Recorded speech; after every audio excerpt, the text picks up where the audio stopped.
Hello Habibis! Another day, another vlog.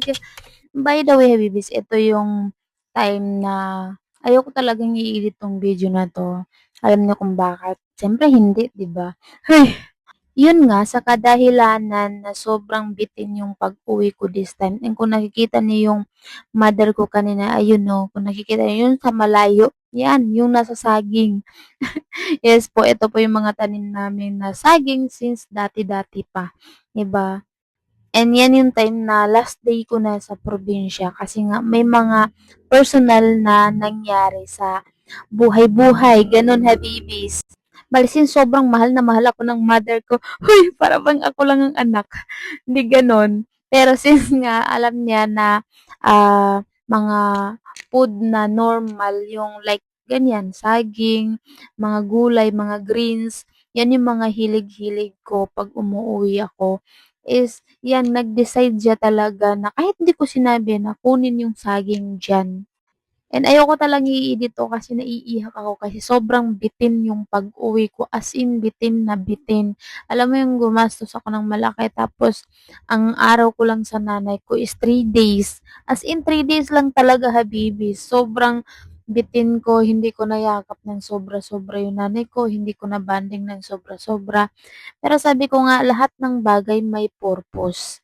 Isa kasi 'yan sa dahilan kung bakit ako nagmamadaling maging successful kasi nga tumatanda na sila and feeling ko kulang lagi yung oras. Feeling ko kulang lagi yung oras pagkakasama ko sila.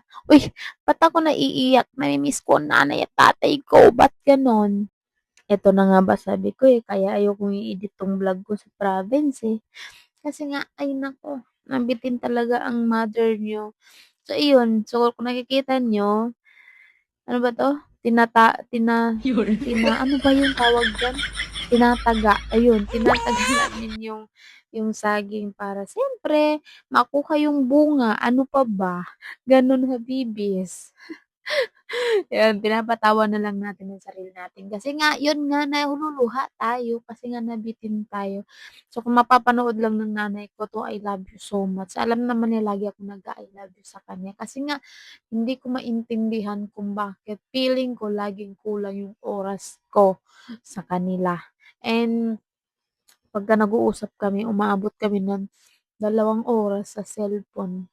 And wala na akong nagagawa kasi nga gusto ko kausap ko siya ng matagal kasi parang hindi kami nauubusan ng kwento ng nanay ko. Lalo simula nung may mga something na personal na nangyari or challenge sa buhay nilang mag-asawa ng tatay ko, 'yan. May bumibili. Yung naluluha ka tapos may bumili. Hoy, buhay tindera.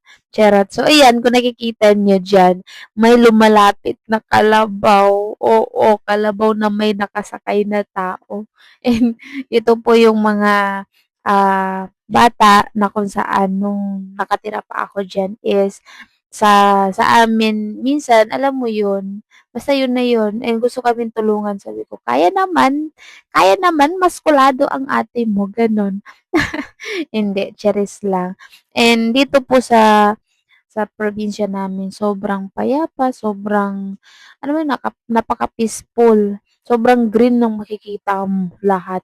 Pero yung nga lang maraming kumarites kaya minsan kami ng kapatid ko na babae, yung bunso namin, ayaw namin tumira sa probinsya namin kasi ang daming kumarites.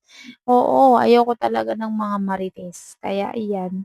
Pero siyempre dun sila masaya kaya irespeto natin. Huy, ba't gano'n? Oh, diyan gustong bitbitin ng nanay ko, sabi ko ako na lang magbitbit.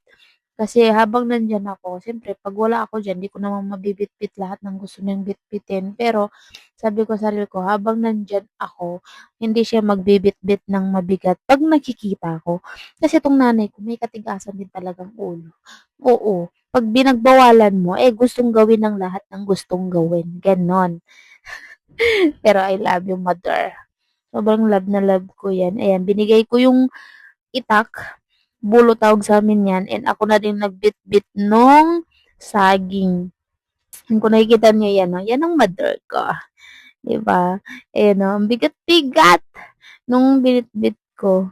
Ang sarap lang sa pakiramdam kasi sobrang napaka-fresh Ayan, pakita ko sa inyo gaano ka-fresh yan.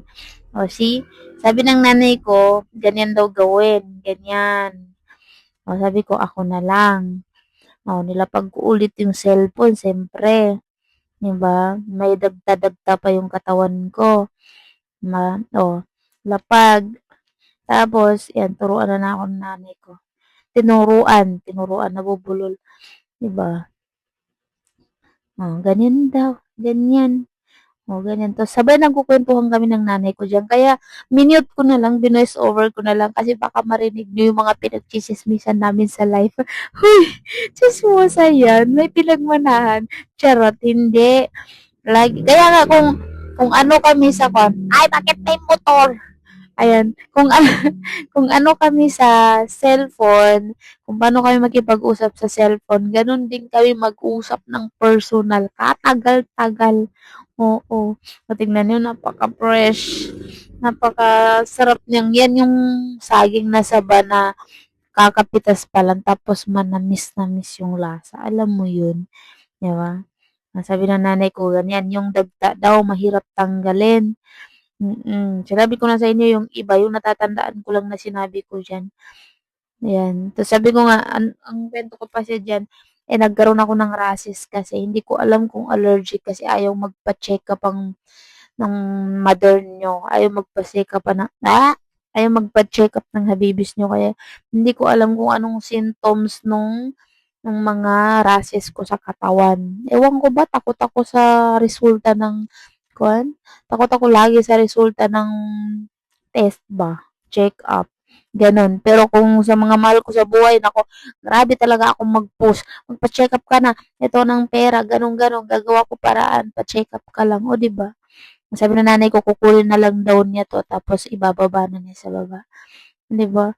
Alam niyo ba, babies, hindi ko man lang nakainan yung kuwan na 'yan, hindi ko man lang nakainan yung saging na 'yan. Oo, kasi umuwi kami agad. Bale pinas-forward ko na guys kasi masyadong mahaba. So tapos na ako diyan and siguro hanggang dito na muna 'to. So hanggang sa muli na pag-i-edit ko kasi madami akong vlog dito, 'di ba? Ang dami kong vlog. So bye-bye. Thank you for watching.